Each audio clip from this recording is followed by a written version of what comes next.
ministrados pelo pastor Leonardo. Muito obrigado. Obrigado pela disposição. O Senhor nos leve de volta a palavra, o retorno às Escrituras. Igreja reformada, sempre se reformando.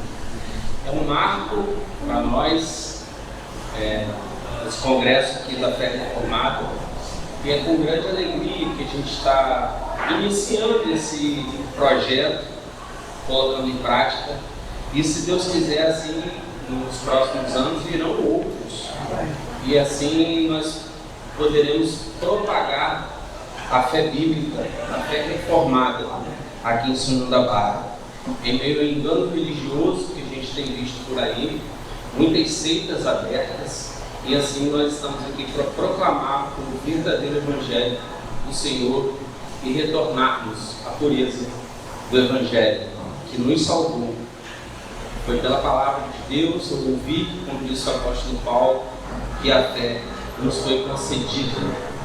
Não fomos nós que geramos a fé, foi o Senhor que nos concedeu a fé, porque a fé é um dom do Senhor, assim como sua graça salvadora. Então, meus irmãos, agora a gente já vai caminhando para a segunda palestra dessa noite, e a gente está muito feliz em receber também o próximo palestrante. Eu quero convidar para vir aqui ao púlpito o pastor Ciro. Já foi pastor aqui na Igreja Presbiteriana de São João da Barra, o pastor que celebrou meu casamento, e nós somos muito gratos pela presença do pastor aqui e da sua esposa Marta também, que é um casal muito querido pela minha família, posso falar, e muito querido por nós também. Eu quero orar junto com o pastor Ciro aqui, abençoando a vida dele para que ele exponha a palavra do Senhor aqui nessa noite. Senhor nosso Deus e nosso Pai, louvado seja o teu santo nome. Obrigado, a Deus, porque aqui estamos para glorificar a Ti, aprender mais do Senhor e da Sua palavra, ó Deus. Muito obrigado por trazer seu servo aqui em segurança, para que ele possa ministrar a palavra do Senhor aos nossos corações. Abençoe o seu servo naquilo que ele já preparou, use-o segundo a sua soberana vontade. E assim abençoe-nos nessa noite com a sua palavra e abençoe também o seu servo e toda a sua família. Assim oramos ao Senhor agradecidos. Em nome de Jesus.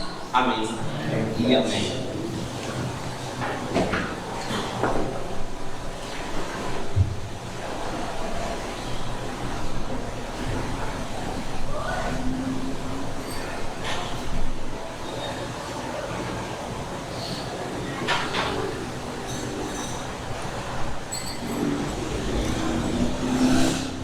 Amados irmãos, que a graça e a paz do nosso Senhor, bendito e único Salvador Jesus Cristo, seja com todos nós nessa noite. Amém. Amém. É uma alegria, é um prazer estar aqui nesse lugar que traz tantas memórias, tantas lembranças, e é uma honra, é uma felicidade ter recebido esse convite, né? Não é minha área de especialização, né? Mas com certeza é uma alegria muito grande poder falar sobre esse tema, né? Já ouvimos aí o nosso irmão falando sobre as Sagradas Escrituras, e particularmente ali a lembrança de Neemias 8 foi a mensagem que eu preguei na volta da pandemia. Então essa mensagem, né, foi uma mensagem assim que mexeu muito com o meu coração, com a igreja, porque foi um marco, né, um novo tempo, né, que a gente estava começando a viver, né, e estava comentando com o Bruno o peso teológico da expressão como um só homem no hebraico, ele é muito forte, mas é outro assunto. Meus irmãos, eu me lembro dos tempos de seminário, ter ouvido um sermão sensacional, muito bom, e eu fiquei admirado. Os nossos colegas lá no seminário, no sermão de prova, ficaram admirados com aquele sermão, um sermão assim, impecável. E aí depois veio o professor da cadeira para criticar o sermão, e ele falou: o sermão está muito bem dividido, está com boa colocação, boa retórica. Pena que é um sermão rabínico. O que é um sermão rabínico? É um sermão que não tem Jesus. Nós vamos falar sobre solos cristos. Tudo em redor da nossa fé redunda em Cristo. Tudo está em volta de Cristo. Eu me lembro de uma vez ter participado de um debate sobre isso, as 5 solas, né? A derradeira que entrou depois, que eram 4, né? E aí a gente debatendo e falando sobre isso, né? Parece aquela propaganda antiga, né? Que o que vende mais é o biscoito porque ele está fresquinho, ou ele está fresquinho porque ele vende mais. Mas eu diria que o grande fundamento de tudo é Cristo Jesus. Cristo Jesus é antes de tudo. Se Ele é o Senhor, se Jesus Cristo é o Senhor, Ele é antes de tudo. Ele é antes da própria Sagrada Escritura, a fé depende dEle, tudo depende dEle. Né?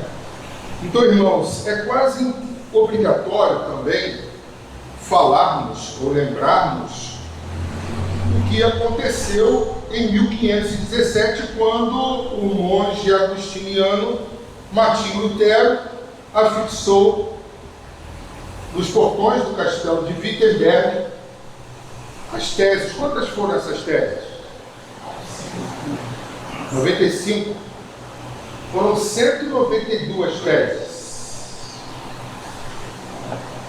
Porque um mês antes, em 4 de setembro, ele tinha afixado 97, de teor extremamente mais profundo do que as 95. As 97, elas falavam contra o escolasticismo, falavam contra fundamentos teológicos espúrios muito presentes na época. E depois, um mês e pouquinho depois, 31 de outubro, ele afixa as 95 teses. Uma curiosidade para os irmãos: quando a gente pensa em tese, a gente pensa num trabalho, né? Um trabalho de mestrado lá, né?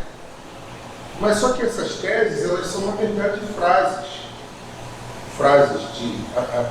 bem positivas, bem diretas, manifestando ali, né, motivações, interesses, né? Inclusive, quando eu pastoreei aqui, eu dei as 95 teses, nós estudamos uma a uma aqui na igreja. Mas essas 97 teses, elas têm um teor muito diferente das outras 95 que estavam focando no problema do clérigo, no problema das vendas de indulgência, todas essas coisas. E nós podemos afirmar historicamente que isso foi a razão delas pegarem mais do que as outras, porque mexiam com o bolso, né? Mexiam com o dinheiro. As outras não mexiam com o intelecto, mexiam com as motivações teológicas, com a pregação, com o que estava sendo deturpado, né? Então, é impossível a gente começar a falar sem lembrar, né, das teses, né, dessa ação de Martim Lutero, né? Então, elas são um conjunto de proposições teológicas que contestam a teologia escolástica, as 97, e a influência de Aristóteles na Igreja Católica. Elas criticam a noção de que o ser humano tem livre-arbítrio. Olha que interessante, né? Nós temos tantas igrejas hoje que acreditam no livre-arbítrio. Se a gente der uma escorregada aí, a gente vê até presbiteriano acreditando no livre-arbítrio, né? Então, contra o livre-arbítrio e pode alcançar a justificação por meio de suas próprias obras, né?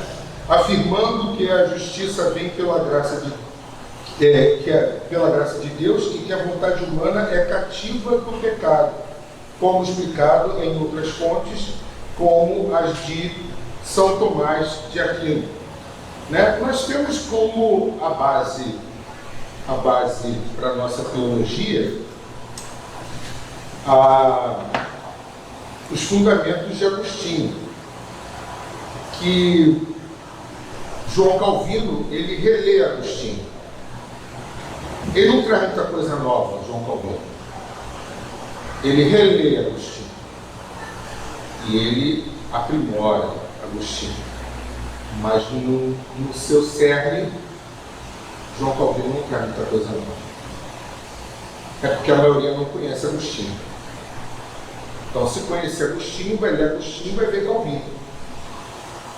E a teologia católica é a teologia tomista. É a teologia que é baseada em São Tomás de Aquino, que é aprimorada e é relida por Teilhard de Chardin, que é o que faz a mesma coisa que Calvino faz para a Igreja Reformada, ele faz para a Igreja Católica, né? Então, a gente precisa entender determinadas premissas, né, para a gente entender. A crítica à teologia escolástica, ela partia do fato de que Lutero argumentava que era um erro acreditar que a Igreja precisa de Aristóteles. Então, ele ainda diz que ela é uma teologia inimiga da graça. A justificação pela fé, ela é um contraponto à ideia e à pregação, que era constante, da força das obras, de as obras serem um grande motivo para a justificação. Lutero, ele sustentava que as pessoas não se tornam justas ao fazerem obras justas, mas sim que depois de serem feitas justas por Deus, elas realizam boas obras, né? O que é ali a leitura de Efésios capítulo 2, né? Claramente nos traz isso como conceito bíblico. Então, isso se opõe à ideia escolástica de que a moralidade é alcançada através das obras, né? É interessante, né, a ciclicidade dos movimentos e dos pensamentos, porque isso revisita alguns herdeiros da Reforma, como os puritanos. Os puritanos, eles se perdem nesse sentido. Quando eles já entendem que as obras não são os motivadores, mas eles se estacionam nas obras como sendo autenticadores, verificadores da verdadeira fé presente na vida do cristão.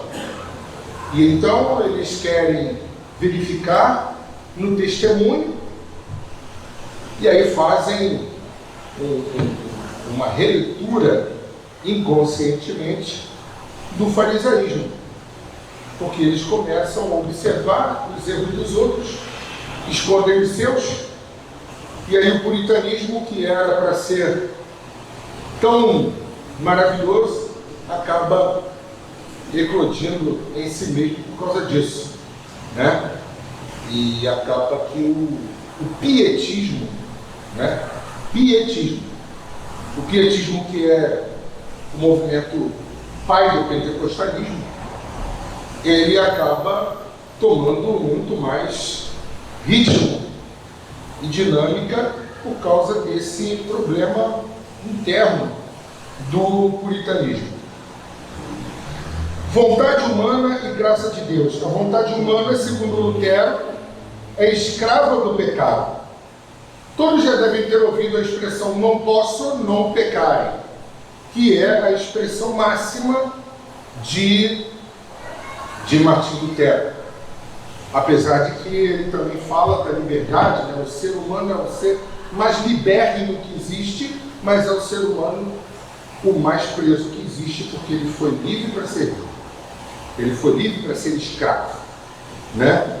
Então, e não pode amar a Deus por si só. Ele precisa que o Senhor, através da sua graça, que é um dos 5 solas, a graça divina, direcione a sua vontade e permita que a justiça seja realizada, como é exemplificado em algumas teses no conceito da justificação pela fé. Aí nós encontramos o elo perdido. Você já tinha pensado nisso alguma vez? Você vê as 95 teses, você vê falar que a justificação é o articulus extanti ecclesiae, ou seja, a justificação é o artigo que sustenta a fé reformada. E cadê? Onde é que está a fundamentação ali? Os reformadores falando tão dinamicamente, tão claramente sobre isso. Estão lá nas 97. É lógico que depois, um bom tempo depois, João Calvino, que também era um jurista, né? Ele usa os termos forenses para explicar a justificação. Deus levando o seu próprio filho ao tribunal, ele sendo justo juiz, sendo sacrifício, ele sendo aquele que é ofertado no lugar dos pecadores, a obra da substitutiva sendo explicada dessa forma tão dinâmica, mas só lá com João Calvino. João Calvino é uma criancinha nessa época, né? Porque João Calvino, ele nasce em 1509, 15 de setembro de 1509. A reforma é quando? 1517. Então, Calvino era muito prodígio, sim, mas ainda não tinha muita noção. Está certo que Calvino já tinha escrito muita coisa boa com 23 anos. Tinha escrito muita coisa boa. E faz as institutas ali com aproximadamente 27 anos, 26 para 27 anos. Muito prodígio, muito bom. Já um advogado formado, né? Mas então nós sabemos que isso não nasce nele, porque ele estava ali muito novinho, né? Então, que nós sabemos também, irmãos, que muitas outras tentativas de reforma aconteceram anteriormente através do que nós conhecemos e chamamos de pré-reformadores. Mas eu gosto de usar um neologismo de chamar de pré-reformadores uns camaradas que ainda vieram antes dos pré-reformadores. Porque se a gente for puxar a página da história, a gente vai encontrar pré-reformadores ali na virada do século X para o século XI. A gente vai encontrar muita gente, muitas tentativas que foram frustradas, que ninguém os ouça. Mas Martim Lutero tinha noção do que ele estava fazendo? Não. Nenhuma. Como terminou a vida de Martim Lutero? Vocês sabem? Não vou falar. Vocês depois pesquisam. Porque ele não tinha noção do que estava acontecendo. A maior prova disso é como termina a vida dele. A história, ela é triste, mas ela conta para nós o que acontece. Martim Lutero não tinha noção do que estava acontecendo, mas ele foi um grande instrumento. Importante é ser nos instrumentos, né? Porque a gente não tem a noção do que a gente está fazendo, porque na maioria das vezes a gente não tem. Quem tem a noção é Deus. Como diz aquela velha historinha do garoto vendo a mãe fazendo o tapete, né? E ela depois explica que Deus trabalha como um tapeceiro, né? A gente vê um pedacinho, não entende nada, mas vê quando o tapete está pronto, a gente vê a obra de Deus. Então nós sabemos dessas outras tentativas que nós reconhecemos como os pré-reformadores, né? O nosso irmão até citou John Hus e muitos outros, né?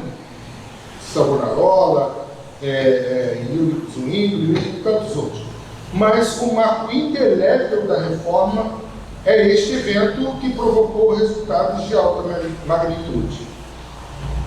As 5 solas são provenientes da reforma protestante, como uma soma da crença dela proveniente, mas elas são bem posteriores à reforma.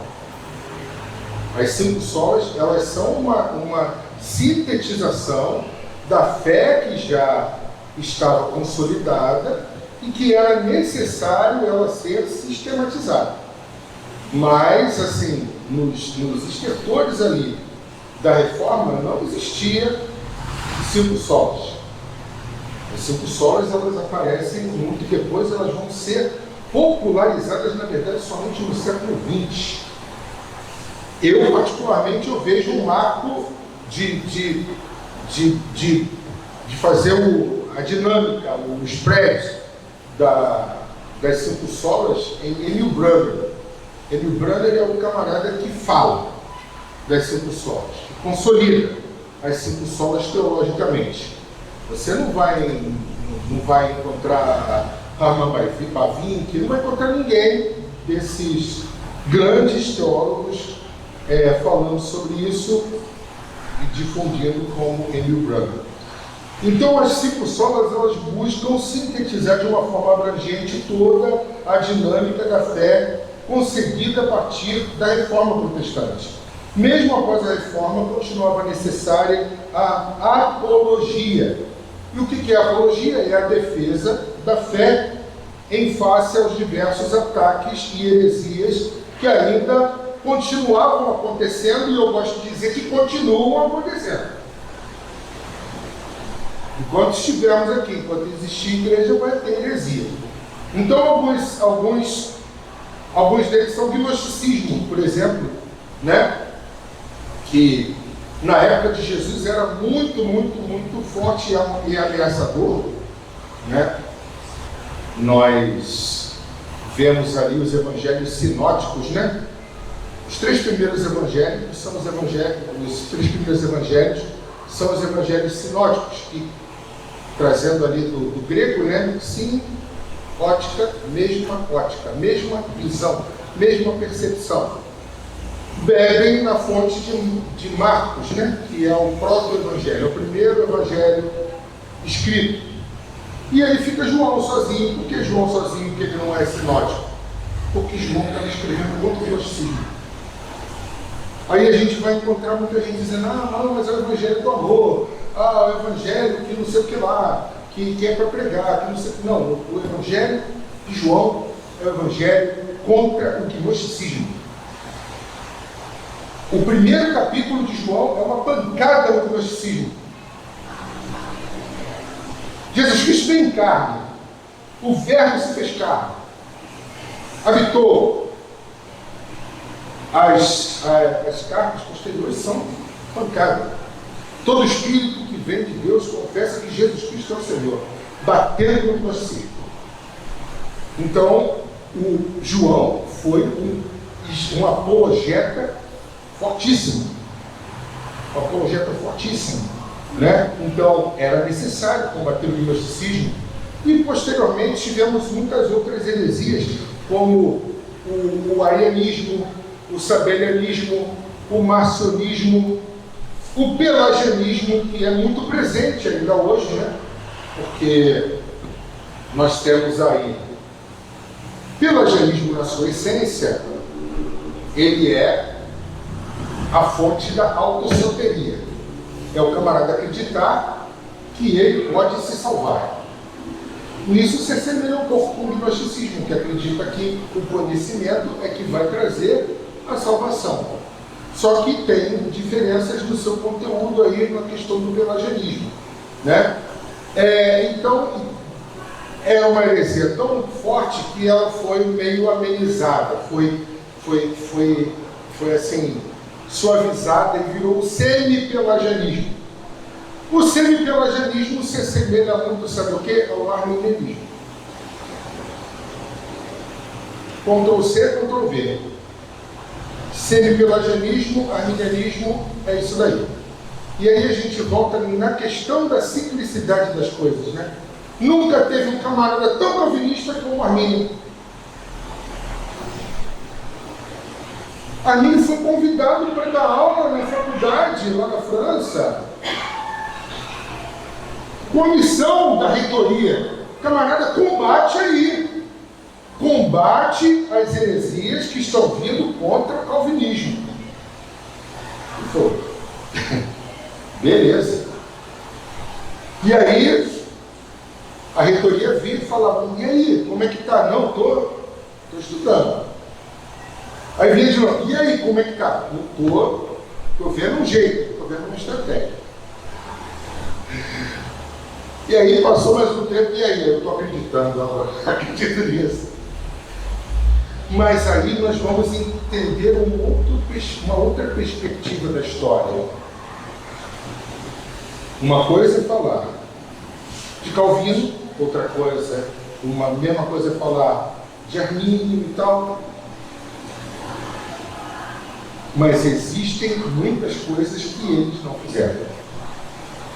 Quem fez foram os que os seguiram depois.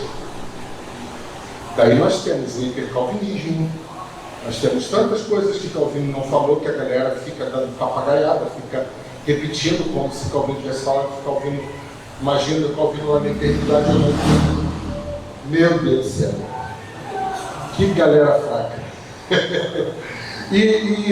Então é interessante que não há registro de Calvino, de Armínio, falando desrespeitosamente em relação ao calvinismo em lugar nenhum. Não há. Não existe nenhum registro. Tudo foi a partir de quem? Dos arminianos, dos seguidores lá de Jacó Armínio. Então, são sempre ameaças que existiram e continuam existindo, que vão ser necessárias sempre atitudes de prontidão e de resposta. Então, já depois do puritanismo, aconteceu a Contra-Reforma, que foi um movimento católico, que teve sua culminação no Concílio de Trento. O que exigiu que a Igreja Reformada, já polarizada, já dividida, né, já tendo ali vários blocos, né, a Igreja Presbiteriana, os reformadores radicais, que são os batistas, aí já tem os metodistas, aí já tem uma galera, já tem uma porção de os anglicanos, enfim. E aí, já polarizada, precisava de um posicionamento que se coadunasse com todas as igrejas que já existiam, todos os vértices que já estavam abertos. E aí, é nesse cenário que é sintetizar a base do que já se cria as 5 solas. Então as 5 solas, elas são muito posteriores ao período da Reforma. e particularmente a nossa de trabalho nesse momento é somente Cristo. Atos 4:12 traz para nós uma das bases teológicas, talvez a mais pensada na hora de sintetizar a ideia, está em Atos 4:12, quando diz: e não há salvação em nenhum outro, porque abaixo do céu não existe nenhum outro nome dado entre os homens, pelo qual importa que sejamos salvos.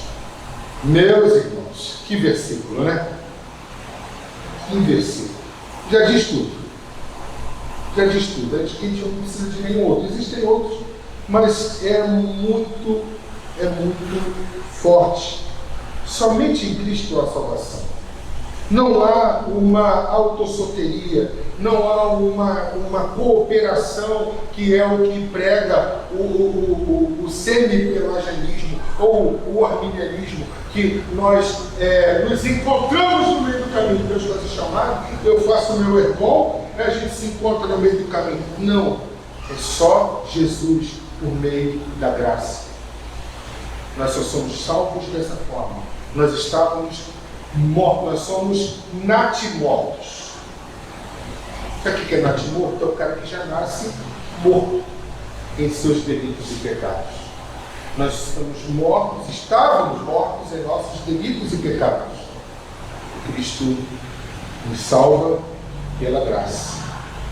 Então, não há nenhuma colaboração que um morto possa dar para ser salvo. Ele tem total dependência da ação que Cristo fez por completo. E essa ação também é completa.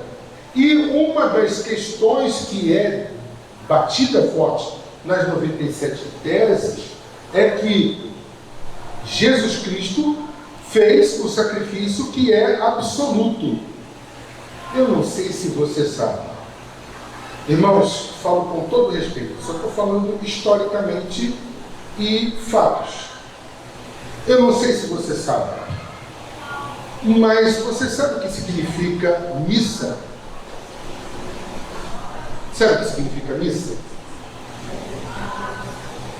Missa é a continuação do sacrifício. Por quê? Porque se crê que o que Cristo fez garante até o momento que você se entrega.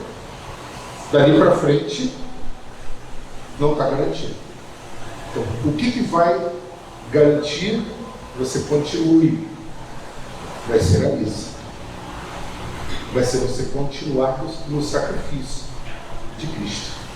Então, é um dos pontos. Vejam como assim, é fundamental que nós conhecermos as 97 primeiras teses, porque elas é que vão pegar firme nas questões teológicas, né? Então, somente em Cristo há salvação, porque somos Cristos e não sola Cristo, que vem, né, sola fide, sola scripturae. Por que sola Cristo? Só por causa do advérbio, né, do advérbio no latim, que é masculino, então tem que trocar ali a declinação. Jesus Cristo é o único mediador entre Deus e os seres humanos e a única fonte de salvação. 1 Timóteo 2:5. 1 Timóteo 2:5, que diz assim: porque há um só Deus e um só mediador entre Deus e os homens, Jesus Cristo, homem. A mediação. Outra questão que foi muito pega nas 97 teses. Porque, outra curiosidade, tá, irmãos? Já foi pauta para concílios eclesiásticos da Santa Sé a inserção da quarta pessoa da Trindade, que deixaria de ser Trindade, ia ser uma tetrade, que era a inserção de Maria. Pura verdade, tá, irmãos? Eu tive a oportunidade, uma vez, eu não estava nem assim, dando uma palestra sobre questões evangélicas, como pastor. Eu estava dando uma palestra sobre economia na PUC, lá no Rio. Então eu estava dando uma palestra lá e sabe lá Deus por quê? Alguns dos padres e freiras que estavam naquela palestra descobriram que eu estava estudando para ser pastor, eu era seminarista na época. E aí, né, quando acabou a palestra, eu fui alvo ali de uma série de perguntas, né, mas foi muito legal, porque eu acabei sabendo de muita coisa que eles creem que eles não falam, né? Então foi muito legal, foi uma interação muito bacana, né? E por que eu estou falando disso? Porque eu esqueci. Por que eu contei essa historieta aí? Alguém lembra? Eu perdi. Ah, sim, boa. Aí foi ali que eles falaram sobre isso comigo. Dentre outras coisas. E dentre outras coisas que eles não acreditam mais também. Como, por exemplo, a CBDela. Não acreditava. Muito tempo. Mas tem que continuar. Não dá para voltar atrás. E por aí vai. Então, irmãos, a mediação é somente de Cristo. E isso foi uma das coisas que as 97 teses, elas pegaram firme, porque a história, a perspectiva de uma mediação da Maria, Virgem Maria, né, em quase papel de igualdade com Jesus, é gritante, né? A salvação da condenação eterna proveniente da ira de Deus por causa do pecado e da desobediência só é possível em Cristo. Algo também muito importante do Solos Christus. Então, o Solos Christus também faz uma sinergia muito grande com somente a Escritura, porque tudo pode ser muito bem comprovado nas Sagradas Escrituras. Então aqui, eu coloquei bem resumido para a gente não demorar muito, irmãos. Eu vou trazer 6 fundamentos, 6 fundamentos básicos aqui. A lá teses de Martim Lutero, frases só, tá? Primeiro, a obra redentora e substitutiva é somente de Cristo. Segundo, o único mediador entre Deus e os homens é Jesus Cristo. Terceiro, a legitimidade do ofício e obra de Cristo é totalmente consumado e eficaz. Tem valor pregresso e futuro. Garante. Nós não temos como se a gente se enquadrasse ali naquela explicação que Hebreus traz para nós no capítulo 6. Seria como se a gente precisasse que Cristo fosse crucificado de novo. Se não há eficácia ou eficiência na obra de Cristo Jesus. Quarto, Jesus Cristo é o Senhor. Ou seja, Jesus Cristo é Deus.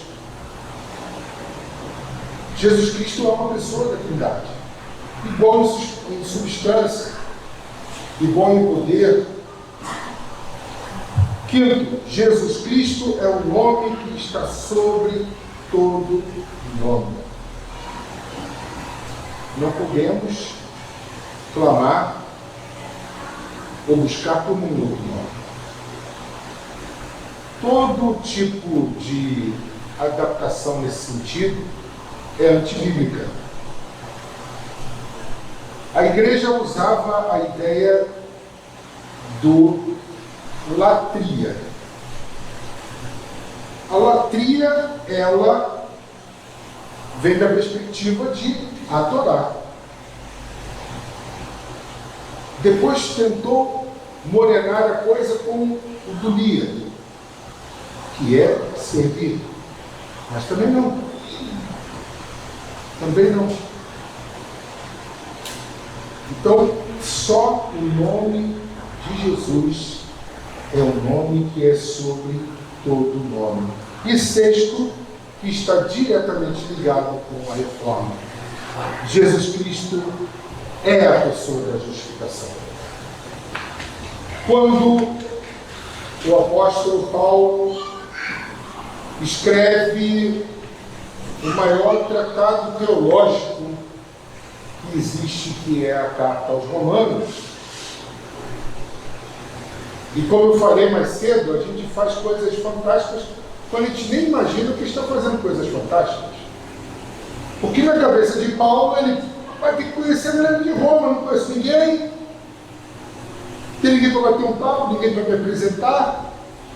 Eu tenho que escrever uma carta que mostre que eu conheço, que eu sei, que eu conheço a história, que eu conheço da salvação, que eu conheço do helenismo, eu conheço disso tudo, para que eu chegue lá e consiga ter espaço.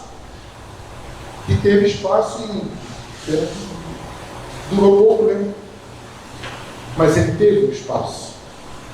Então, ali, a carta aos Romanos, ele está fazendo um tratado teológico sem imaginar que estava fazendo uma coisa tão grande.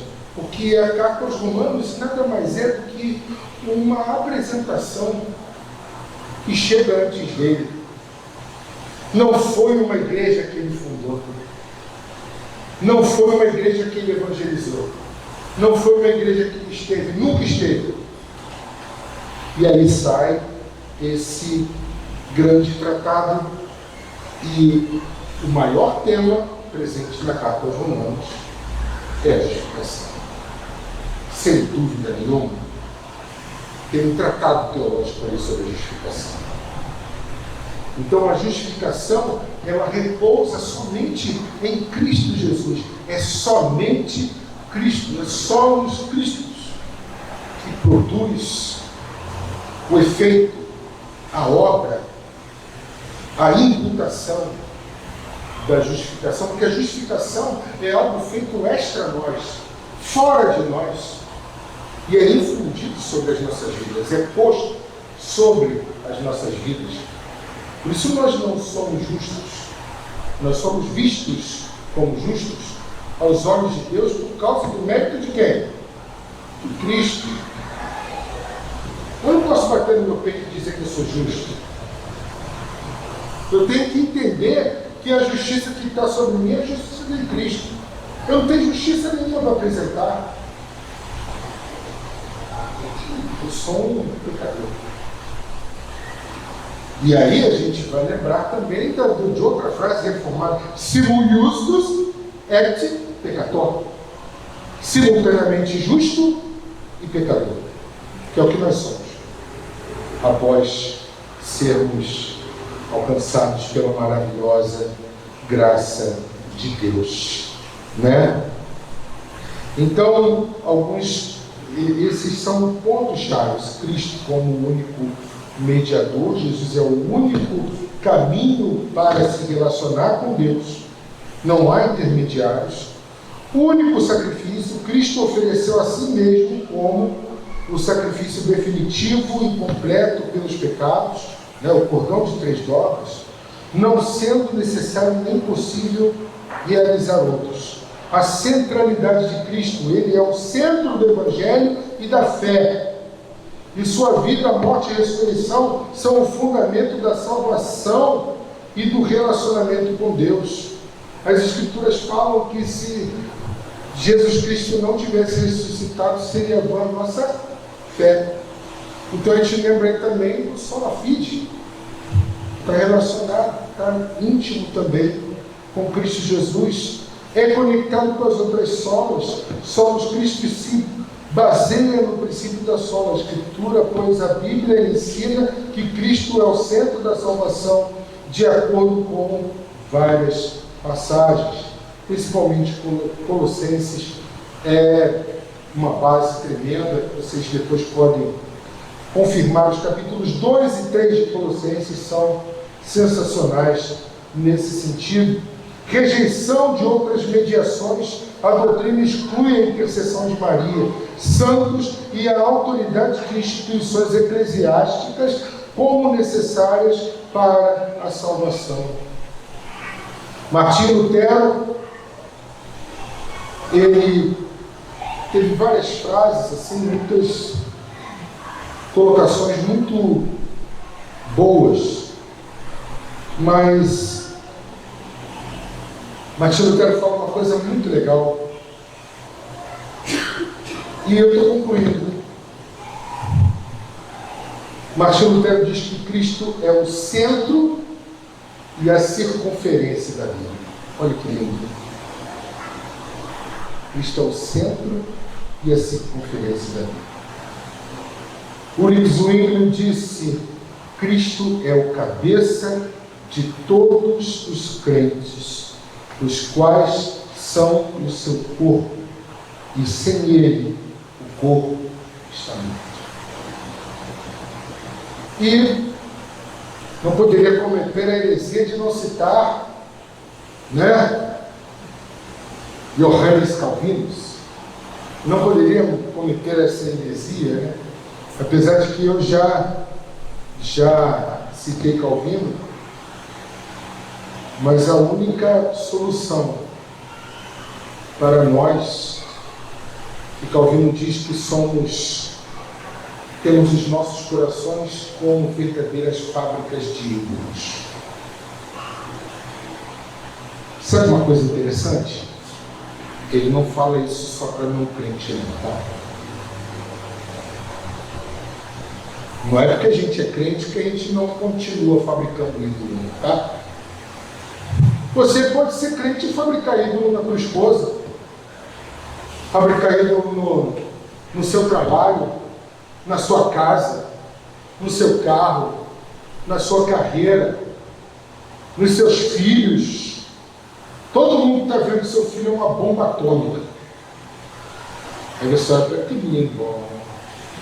Menina praga do Egito, é a 11ª praga. A pessoa vê a criança, atravessa a rua. Ele olha, que menino bom. Está idolatrando. Não disciplina, não bota limite, porque ele é um menino bom. Ele cismou com o menino bom, aquela praga do Egito ali.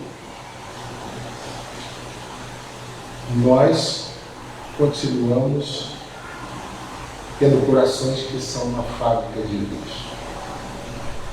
Podemos idolatrar nossa conta bancária, confiar nela ao invés de confiar em Jesus. Deixa a tua conta rapada lá, ficar um zerinho lá de sal. Então 35 centavos. Olha lá, 35 centavos de sal. Você nem fala, ai Jesus, você não vai falar. Tá? Você vai perguntar, o que será de mim? O que eu vou comer? Não vai nem lembrar de Jesus. Porque o seu ídolo é sua conta bancária. É o que a força do seu braço construiu. Nós continuamos sendo fabricantes de ídolos. Nós precisamos de graça, nós precisamos de esperança, nós precisamos de salvação, nós precisamos de fé, nós precisamos de tudo isso todos os dias. Nós precisamos de conversão todos os dias. Eu lembro de Jesus falando para Pedro, Eu lembro a primeira vez que eu li esse texto, eu fiquei assim, ainda não era envolvido com a exegese nessa época, Mas a primeira vez que eu li aquele texto, eu fiquei, como a gente diz, né, encafifado. E aí ele fala para Pedro: Pedro, quando tu te converteres. E aí, algum tempo depois, eu fui pesquisar, fui estudar, não é possível. É outra palavra, é outra coisa. Não é possível. Mas Pedrão estava lá com Jesus, vivendo intensivão, né? Supletivo ali, 3 anos com Jesus, andando com o mestre, e toma na lata: quando tu te converteres. Isso tem que vir para a gente. Eu preciso de Jesus me convertendo todo dia. Nós precisamos de Jesus convertendo todo dia. Mas eu já sou crente há 350 anos, tenho Bíblia autografada por Calvino. Fui batizado lá no Jordão. Tenho que converter todo dia. Eu estou fazendo 25 anos de ministério.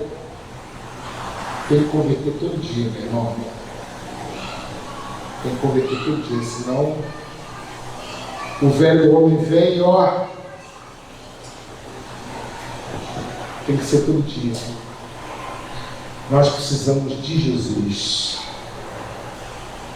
E eu encerro dizendo essa frase de Calvino: olhar para Cristo vale mais do que 1000 testemunhos.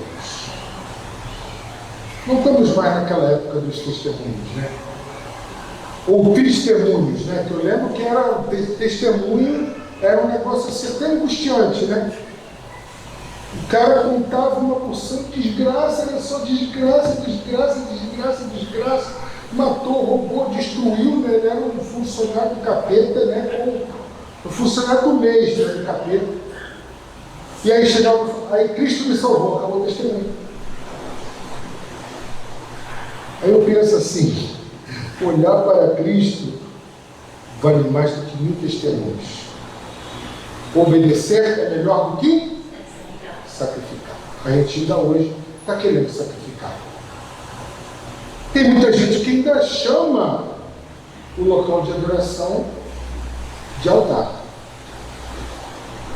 Se você chama, me perdoe, mas não pode chamar. Altar já foi há muito tempo. E altar só tem uma função. Qual é? Sacrifício. Cristo já fez o sacrifício supremo. Se a gente não está no altar, a gente precisa continuar fazendo missa. Você entendeu? A gente continua o sacrifício de Cristo, porque ele não foi completo. Eu ainda estou no altar, ainda preciso derramar sangue. E na verdade o altar, ele só servia para o sacrifício. Aí você precisava ter aquelas especificações da mesa, do sacrifício, ter ali aquele espacinho mais baixo para poder o sangue correr, para depois cair para o local certinho, para depois usar aquele sangue. Nós não temos mais altar. Nós temos santuário. Fomos chamados pelo Senhor, nós fomos feitos santos por Ele. Somente Cristo faz isso em nossas vidas. A Ele toda a honra e toda a glória. Deus nos abençoe, Deus. Bruno.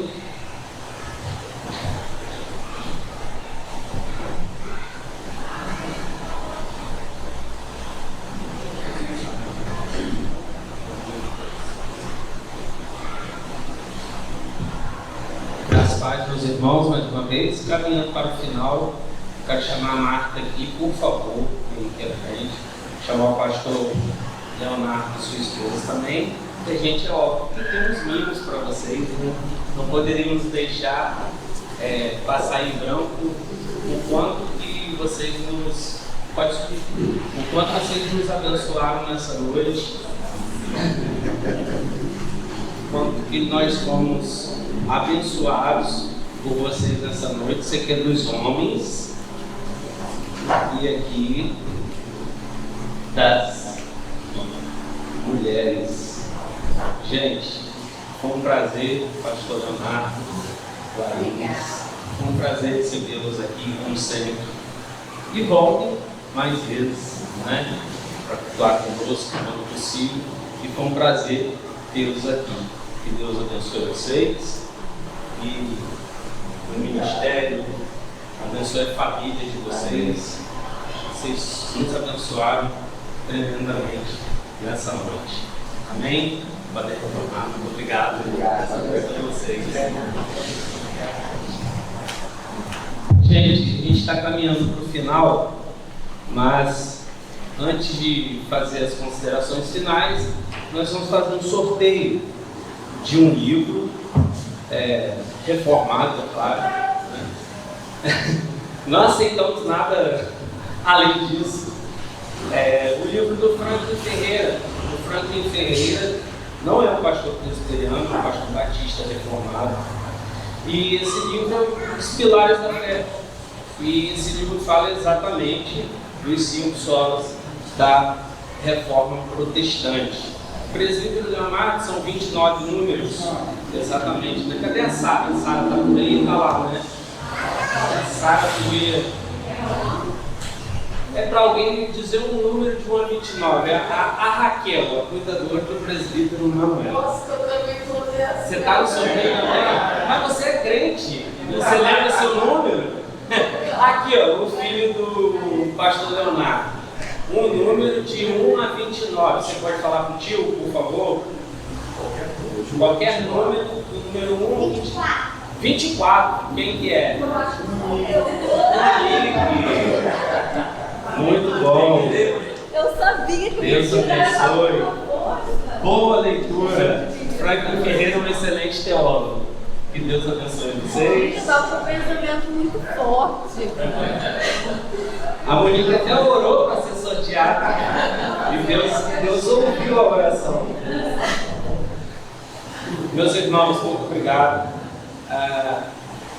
Que nós temos a falar nesse dia, que nós somos tremendamente abençoados pelas meditações, pela palavra do Senhor que foi falada aos nossos corações. Amanhã tem mais. Amanhã quem estará conosco é o pastor Wagner, da Igreja Presbiteriana do Jockey. Lembrando que em Campos dos Goitacazes, no dia 31 de outubro, no dia 1º de novembro, terá também o Congresso da Fé Reformada, que será na Igreja Presbiteriana do Jockey, do pastor Wagner, que faz parte do nosso presbitério, que estará aqui amanhã ministrando aos nossos corações. No mais, que Deus abençoe a vida de cada um de vocês que tirou esse tempo para poder estar aqui cultuando conosco e aprendendo um pouco mais da Reforma Protestante. Vamos orar? Senhor nosso Deus e nosso Pai, louvado seja o teu santo nome. Obrigado, Senhor, por esse momento abençoado que aqui tivemos nessa noite. Obrigado por nos proporcionar isso. Sabemos que fomos salvos pela graça do Senhor, as Escrituras nos ensinam isso, por meio de Cristo Jesus, pela fé em Cristo Jesus somente.